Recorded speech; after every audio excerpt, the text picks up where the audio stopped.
Continuing lesson 6.2, fractions, decimals, and percents. On page 344, the key concept box, you can see just again how these things relate to each other. So we've got 75 hundredths as a decimal, same as 75 over 100, which we know is 75%. And there at the bottom, you can see all three of those, how those are related to each other. Again, as we mentioned, you might notice with your decimal and percent, obviously the numbers are the same. It's just a matter of where that decimal point is. So going from a decimal to a percent, we talked about, you can move the decimal point 2 places to the right. If we look at, do you understand number 2? Why do you use a denominator of 100 when you write a percent as a fraction? And the reasoning for that would be that a percent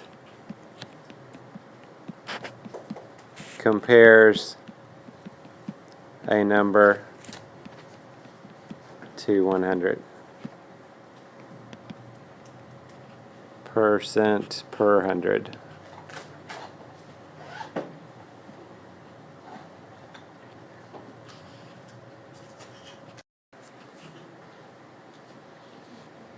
So if we look at the do you know how, they want us to write the number in equivalent forms using the other two forms of notation, fraction, decimal, or percent. So on number 5, they're giving us a percent, so we need the other two. We need a fraction and we need a decimal.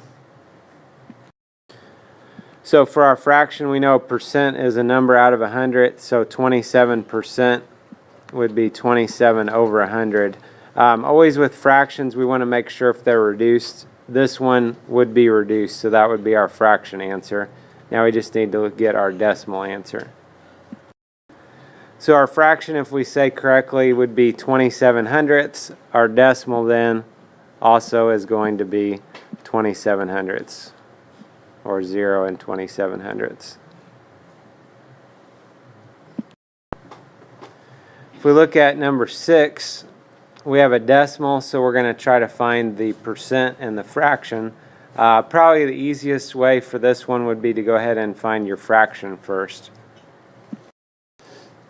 So our decimal, if we read this correctly, after the decimal point we have a tenths and then a hundredths place. So this decimal, if read correctly, is 91 hundredths, means our fraction also would be 91 hundredths.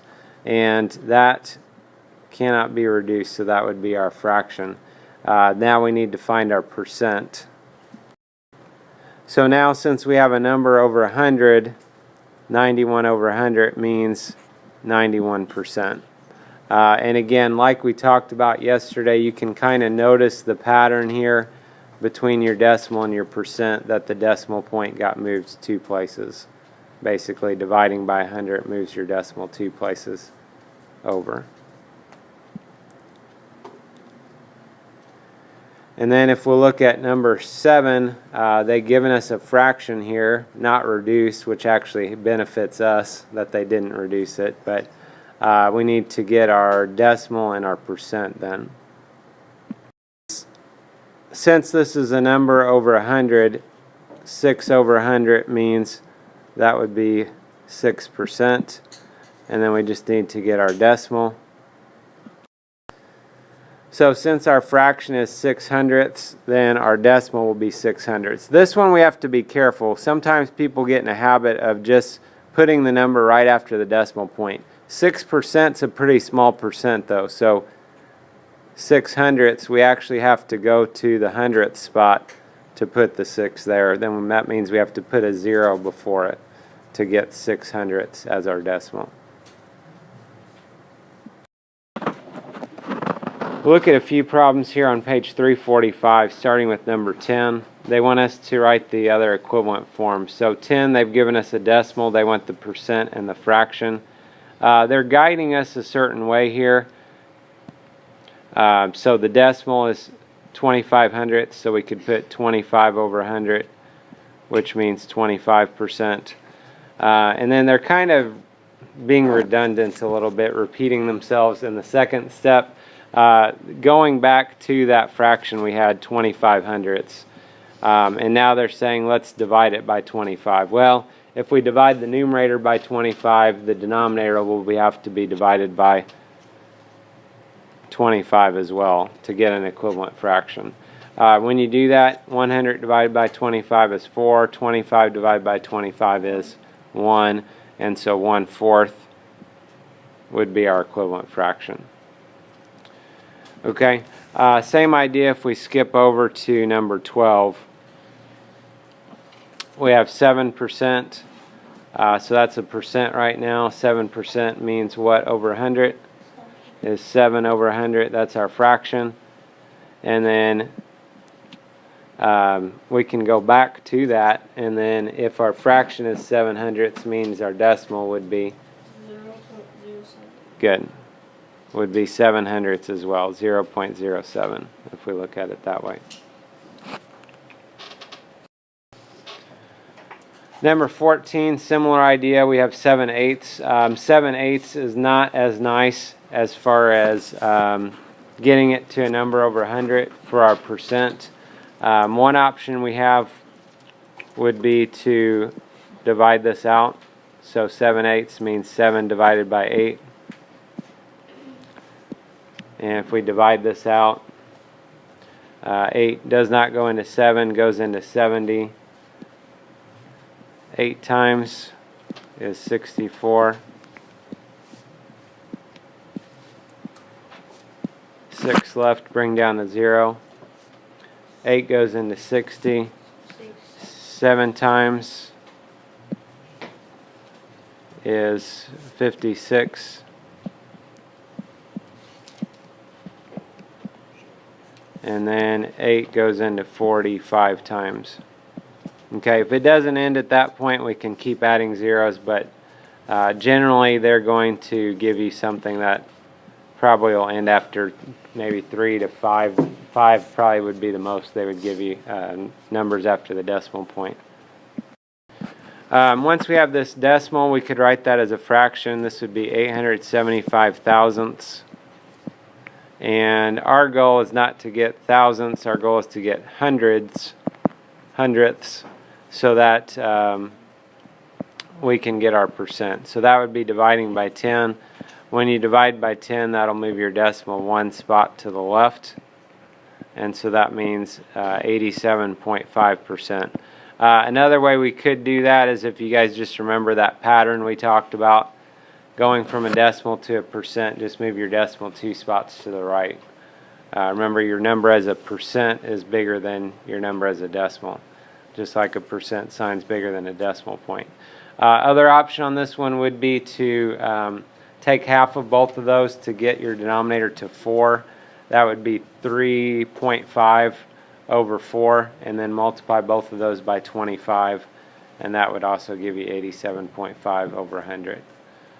Again, the difficult thing at that point would be just making sure you know how to get from that to a decimal. If you had 87.5 over 100, multiply both of them by 10, moves your decimal to the right. That's 875 over 1,000, which is 875 thousandths. So multiple options on how to do these problems. Number 16, Devon answered 23 out of 25 problems on a math test correctly. What percent of the problems did Devon answer correctly? So this is, if you guys ever see on a paper, you know, you got this many out of this many right, that would be a way you could figure out or calculate your percent.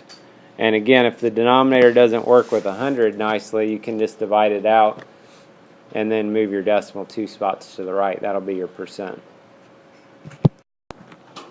So for this, to find out a percent, we want a number out of 100. To get from 25 to 100, we would want to multiply by 4. Whatever we do to the denominator, do to the numerator as well. If we do that, 23 times 4 is 92. So that's 92 out of 100, which means they got a 92% on their paper, or on their math test. Number 22, all t-shirts in a store are on sale as shown. is this markdown greater than or less than a markdown of 1/5 off of the original price? So we have 25% off. The question is, how does that compare to 1/5? Best case would be to get both of these in the same format, and in this case 5 is not too bad of a denominator. We could try just to get our denominator to 100 and then figure out what percent that would be. So in order to get our denominator to 100, we would need to multiply by 20. If you're not sure what number to use there, you know, rather than just guessing a number that's going to work, if you do 100 divided by 5, that'll tell you what number to multiply by. Okay, kind of using those fact families. So that would be 20 over 100, which means 20%. So 1/5 is 20%. The other sale was 25%. And so is this 25% off greater than or less than the 1/5? The 25% off would be greater than.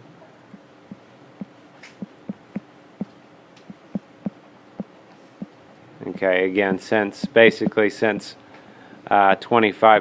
is greater than 20%.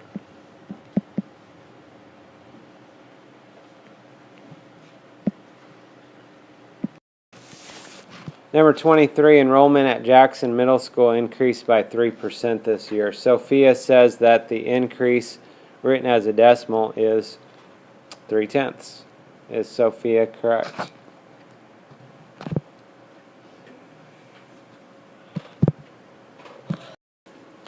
So with this one, 3% is very small. Remember, 3% means 3 over 100, so that's 300ths. So our decimal should be 300ths. Well, after the decimal point, the first spot is our 10th spot, the second spot is our 100th spot. So if we fit this in as far to the right as we can to get a 3 to fit, means actually the 3 can go there, and we can put a 0 in front of it, and that it would be our 300ths. So she is not correct, and again, basically it should be 300ths rather than 3/10.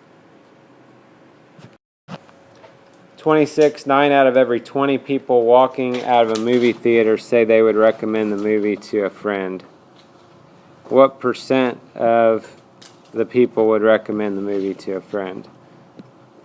So 9 out of 20, we can write that as a fraction.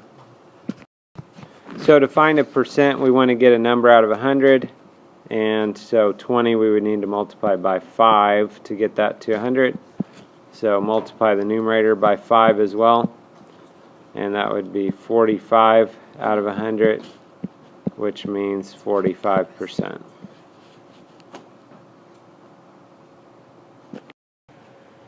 Number 27, Miss Rose bought a package of star stickers. Out of every 10 stars, 4 are gold. If there are 60 stars in the pack, what fraction of the stars in the pack are gold? So out of 10 stars, there are 4 gold, and there's 60 stars altogether. Question is, what fraction of the stars are gold, and then what percent of the stars are gold? So to find what fraction of the stars are gold, they told us 4 out of 10 are gold. So technically on this we could say 4 out of 10 are gold. We could reduce that, and our fraction we could say is 2/5. A lot of times people will look at this problem and they'll look at their 60 stars in the pack, and so they'll think, well, I got to get something out of 60, which you can do. If you do that, you'll have 24 out of 60, and then you'll want to reduce that down. Well, you got it further from being reduced, and now you're going and backpedaling basically. So now you could say, well, I could divide both of those by 6, and then I could divide both of those by 2. So see how you created a little bit more work for yourself maybe by doing it that way. But that's okay. It still gets you the answer. So this would be, the fraction would be 2/5. And then what percent are gold? We could just go from this 4/10 we started with Remember, percent's a number out of 100. So how do we get from 10 to 100? Multiplied by 10, okay? So if we do that, would be 40 hundredths, which means 40%. Okay, so a little bit of a trick question here maybe. They gave us some extra information we didn't necessarily need with what they asked. If they would have said how many stars are gold, then we for sure would have needed to do this to figure out 24 stars were gold. So it kind of just depends on the question, what they're asking on that one. So that gives you an idea of how to relate fractions, decimals, and percents.